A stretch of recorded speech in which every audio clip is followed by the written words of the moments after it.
मराठी नववर्षाचा पहिला दिवस गुढीपाडवा आज राज्यभर उत्साहात साजरा होत आहे।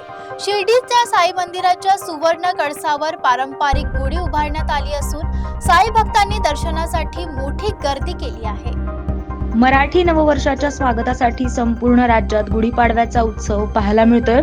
साई नगरी शिर्डीतही भक्तिमय वातावरण निर्माण झालंय। साईबाबांच्या मंदिराच्या सुवर्ण कळसावर पारंपरिक पद्धतीने गुढी उभारून मराठी नववर्षाचं स्वागत करण्यात आलंय।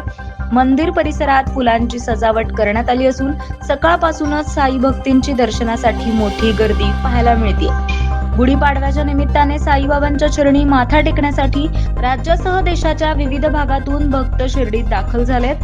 नवीन वर्ष सुख समृद्धी आणि शांततेचे जावो अशी प्रार्थना करत साई भक्तांनी अनंत कोटी ब्रह्मांड नायक राजाधिराज योगीराज परब्रह्म श्री सच्चिदानंद सद्गुरु साईनाथ महाराज की जय असा जयघोष करत नववर्षाचं स्वागत केलंय। गुढीपाडव्याच्या या मंगलमय वातावरणामुळे संपूर्ण शिर्डीत भक्तिमय वातावरण निर्माण झालंय।